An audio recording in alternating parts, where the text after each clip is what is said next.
মহানগৰী মণিৰাম দেৱান বাণিজ্য কেন্দ্ৰত তিনিদিনীয়াকৈ অনুষ্ঠিত হৈছে আৰ্যভট্ট বিজ্ঞান কেন্দ্ৰৰ বাৰ্ষিক ৰাজ্যিক সমাৰোহ।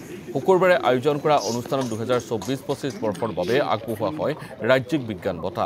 অধ্যাপক গৌতম বৰুৱালৈ 2024 বৰ্ষৰ জীৱনজোৰা সাধনা বঁটা আৰু যুৱ বিজ্ঞানী বঁটা আগবঢ়োৱা হয় ডক্টৰ তন্ময় দত্তলৈ। প্ৰতিষ্ঠানিক বঁটা প্ৰদান কৰা হয় ৰাষ্ট্ৰীয় ঔষধীয় শিক্ষা আৰু অনুসন্ধান সংস্থালৈ।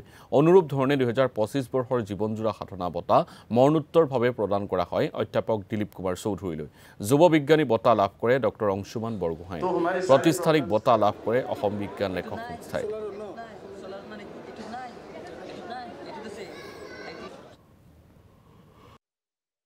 আৰ্যভট্ট বিজ্ঞান কেন্দ্ৰৰ এইটো ৰাজ্যিক সমাৰোহ আৰু লগতে আমি ৰাজ্যিক বিজ্ঞান বঁটা 2024 আৰু 2025 চনৰ বাবে যিসকলক নিৰ্বাচিত কৰিছিলোঁ তেখেতসকলৰ বঁটা প্ৰদান অনুষ্ঠান।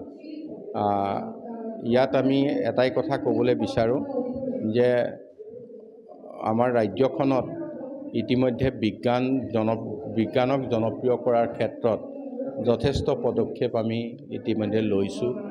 আমি অহা জানুৱাৰী ফেব্ৰুৱাৰী মাহৰ ভিতৰত বিজ্ঞান মহানগৰী যিখন নতুনকৈ নিৰ্মাণ কৰিছোঁ বিজ্ঞান নগৰীখন আমি শুভ উদ্বোধন কৰিম।